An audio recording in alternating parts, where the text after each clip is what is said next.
ඉස්සරයි සෝමනසත් චුතිසිත ඇතිවෙන්නේ කර්මයට අනුවද සියල්ල කර්මයට අදාළවද සිද්ධ වෙන්නේ. දැන් මෙහෙමයි බුදුරජාණන් වහන්සේ පටිච්චසමුප්පාදයේ දේශනා කරනවානේ අවිද්‍යාව පත්‍ය සංඛාර. අවිද්‍යාව නිසා සංස්කාර සකස් කරගන්නවා. අවිද්‍යාව කියන්නේ මොකද්ද? චතුරාර්ය සත්‍ය දන්නේ නැහැ.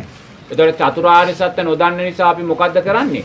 නිරේතුරුව සංස්කාර රැස් කරමින් සංස්කාරයන්ට බැඳෙනවා. තේරෙනවද? ඒතකොට දැන් රහතන් වහන්සේ කියන්නේ අවිද්‍යාව නිරෝධය කරපු කෙනෙක්. එයා චතුරාර්ය සත්‍ය අවබෝධ කළා. අවබෝධ කරපු නිසා උන්වහන්සේ නැවත ආයිමත් සංස්කාර කෙරෙහි තෘෂ්ණාවක් ඇති කරගන්නේ නැහැ. මොකද උන්වහන්සේ දන්නවා සංස්කාර කියන්නේ අනිත්‍යයි කියන කාරණේ. ඉන් මෙහා අපි මොකද කරන්නේ? නිරේතුරුව අවිද්‍යාව නිසා සංස්කාරයන් රැස් කරනවා. ඒතකොට සංස්කාර පත්‍ය විඥානං, සංස්කාරයන්ට අදාළව විඥානේ සකස් වෙනවා. ඒතකොට එනම් අවසාන අපේ චුතිසිත සකස් වෙන්නේ කුමක් හේතුවෙන්ද? සංස්කාර පත්‍ය විඥානං කියන ධර්මතාවය තුල. තේරෙනවද? ඉතින් සංස්කාර පත්‍ය විඥානං කියන ධර්මතාවයේ සකස් වෙච්ච ගමන් චුතිසිතට අදාළව මොකද වෙන්නේ? විඥාන පත්‍ය නාම රූප. විඥානය නිසා නාම රූප ධර්මයන්, ඒ කියන්නේ එක්ක බිත්තරයකට, එක්ක මව් කුසකට, එක්ක පණුකුලයකට, එක්ක ඕපපාතික සත්වයක් බවට. ඒ නිසා අවසාන චුතිසිත කියන්නේ අවසාන පංච උපාදානස්කන්ධය වෙන දෙයක් නෙමෙයි.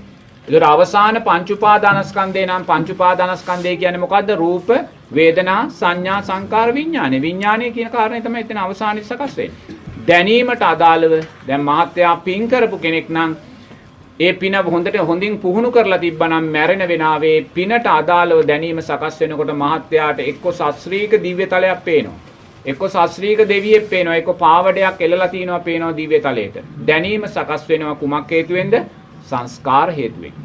මහත්යා අකුසල් කරලා තියෙන කෙනෙක් නම් මහත්යාට මරණාසන්න මෙහිතේ මහා ගිනි ජාලාවක් පේනවා. නැත්තම් කළු අඳුරක් පේනවා, කළු බෝලයක් පේනවා. එහෙම නැත්තම් කවුරු හරි යකෙක් යක්ෂණියෙක් ඉස්සරහට එනවා පේනවා. සංස්කාරපච්චය විඥාන. දැනීම සකස් වෙනවා ඊළඟ මේ ප්‍රතිසන්දිය පිටිබඳ.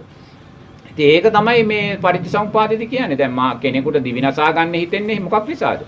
හිතනවා කියන්නේ මොකද්ද? දැනෙනවා කියන්නේ විඥානය. ඒතකොට දිවිනසා ගන්න දැන් මහත්යාට දිවිනසා ගන්න හිතනවාද? හිතෙන්නේ නැහැ. ඊට අදාළ සංස්කාර පිටිපස්සේ. නමුත් දිවිනසා ගන්න කෙනා එයාට දැනීම සකස් වෙනවා දිවිනසා ගන්න ඕනේ කියලා. එයි විඥාණයට අදාළව සංස්කාර පිටිපස්සේ දැනීමට අදාළ සංස්කාරය තියෙනවා. ඒ නිසා අපේ සෑම දැනීමක්ම සකස් වෙන්නේ අතීත සංස්කාරයන්ට අදාළව. තේරෙනවද? අපේ දැනීම සකස් වෙන්නේ අතීත දැන් කෙනෙක් ඉන්නවා එයාට පහේ පන්තියට යනකොටම හිතෙනවා මං ඉස්කෝලේ අදින් පස්සේ යන්නේ නැහැ කියලා.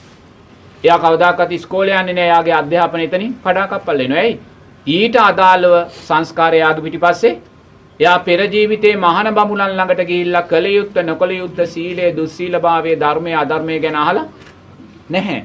ඒ නිසා එයාට පහේ පන්තියේදීම මට තව ඉස්සරහට යන්න බෑ කියලා දැනීම සකස් වෙනවා. එයා අධ්‍යාපනයෙන් අයින් වෙලා කොහේ හරි ගිහිල්ලා දුර්වල රැකියාවක් කරනවා. නමුත් තව කෙනෙක් ඉන්නවා ඒ දරුවා හොඳටම දුප්පත්, අම්මා තාත්තටත් මිල මුදල් නැහැ.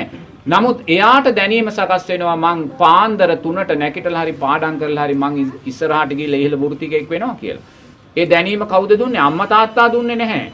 එයාගේ අතීත සංස්කාරයන්ට අදාළව එයාට දැනීම සකස් වුණා. ඒ දැනීම සකස් වුණනේ කියන්නේ එතන තමයි විඥානය කියලා කියන්නේ. ඉතින් ඒ ආකාරයෙන් තමයි අපිට මේ කර්මය කර්මඵලයට අදාළව අපිට විපාකයන් සකස් වෙන්නේ. අපේ ඕනෑම දැනීමක් සකස් වෙන්නේ අපිට මත් වතුර බොන්න හිතෙනවා නම් ඒ කියන්නේ අපි පෙර ජීවිතේ මත් වතුර දානයන් දීලා තිනවා. එහෙම නැත්නම් පෙර ජීවිතේ අපි අනුන්ට මත් වතුර විකුණලා තියෙනවා. ඊට අදාළව ඔන්න මේ ජීවිතේ වයින් ස්ටෝර්ස් එකක් කරලා මුළු ජීවිත කාලෙම අනුන්ට අරක්කු විකුණන කෙනා ඊළඟ ජීවිතේ පිනක් මතු වෙලා මිනිස්සෙක් වුණොත් එයාට අවුරුදු 15 වයසේදීම අරක්කු බොන්න හිත සකස් වෙනවා. එයි සකස් වෙන්නේ පෙර ජීවිතේ සංස්කාරයන්ට අදාළව දැනීම සකස් වෙන එයාට බොන්න ඕනි කියලා. තේන්න. ඉතින් ඒ වගේ අපේ දැනීම් සකස් වෙන්නේ මහත්වෝ අතීත සංස්කාරයන්ට අදාළව. හරිද?